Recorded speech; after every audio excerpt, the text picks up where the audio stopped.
The theories we'll discuss now represent more current employee motivation approaches that are supported by research.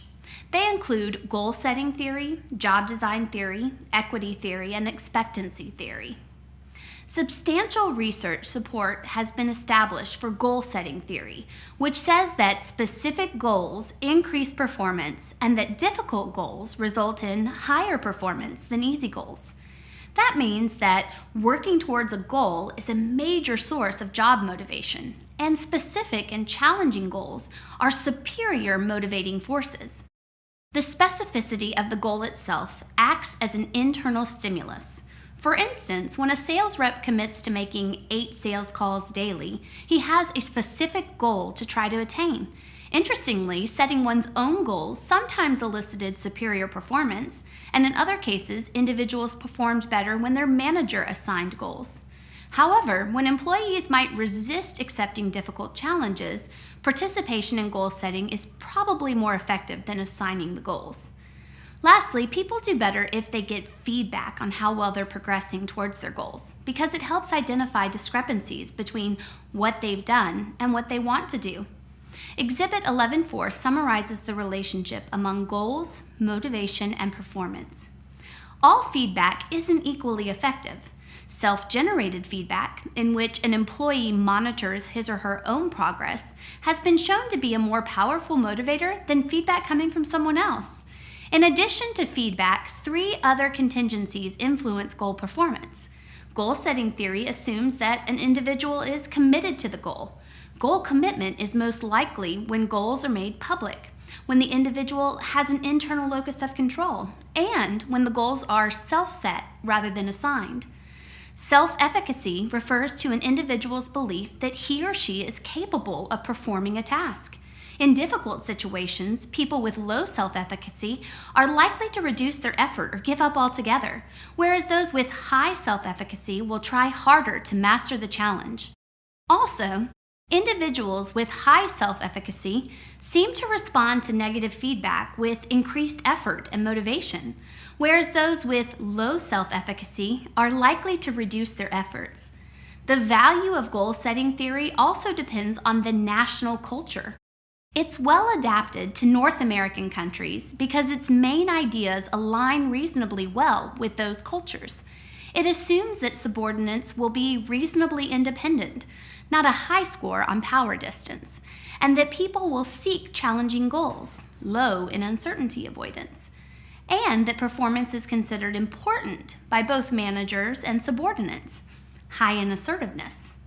Managers cannot expect goal setting to lead to higher employee performance in countries with cultural characteristics different from these. Job design refers to the way tasks are combined to form complete jobs. Managers should design jobs deliberately and thoughtfully to reflect the demands of the changing environment, the organization's technology, and employee skills, abilities, and preferences. When jobs are designed this way, employees are motivated to work hard. The Job Characteristics Model, or JCM, seen in Exhibit 11.5, was developed by Richard Hackman and Greg Oldham. This model can help managers design jobs that motivate. According to Hackman and Oldham, any job can be described in terms of the following 5 core job dimensions. Skill variety is the degree to which the job requires a variety of activities, allowing the workers to use a number of different skills and talents. Second, task identity is the degree to which the job requires completion of the whole and identifiable piece of work. Task significance is the degree to which the job affects the lives or work of other people.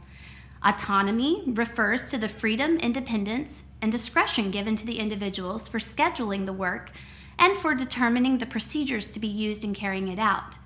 And the 5th is feedback. It's the degree to which carrying out the work activities required by the job results in the individual obtaining direct and clear information about the effectiveness of his or her performance. Notice the first 3 dimensions, skill variety, task identity, and task significance, combine to create meaningful work, which means that if these 3 characteristics exist in a job, we can predict that the person will view his or her job as being important, valuable, and worthwhile. Note too that jobs that possess autonomy give the employee a feeling of personal responsibility for the results, and that if the job provides feedback, the employee will know how effectively he or she is performing. From a motivational point of view, job design theory suggests that internal rewards are obtained when an employee learns that he or she personally has performed well on a task that he or she cares about. The more these three conditions characterize a job, the greater the employee's motivation, performance, and satisfaction, and the lower the employee's absenteeism and likelihood of resigning. The term equity is the concept of fairness and comparable treatment when compared with others who behave in similar ways. There's considerable evidence that employees compare themselves to others, and the inequities influence how much effort they exert. Equity theory, developed by J. Stacy Adams, proposes that employees compare what they get from a job, outcomes, to what they put into it, inputs, and then they compare their input-output ratio with the input-outcomes ratio of relevant others. If an employee perceives his or her ratio to be equitable in comparison to those of relevant others, there's no problem. However, if the ratio is perceived to be inequitable, he or she views himself as under-rewarded or over-rewarded. When inequities occur, employees attempt to do something about it. The result might be lower or higher productivity, improved or reduced quality of outputs, increased absenteeism, or voluntary resignation. The most comprehensive explanation of how employees are motivated is Victor Vroom's expectancy theory, which states that an individual tends to act in a certain way based on the expectation that the act will be followed by a given outcome, and on the attractiveness of that outcome to the individual. This explanation of motivation can be summed up in the following questions. How hard do I have to work to achieve a certain level of performance, and can I actually achieve that level? What rewards will performing at that level get me? How attractive is the reward to me? And does it help me achieve my own personal goals?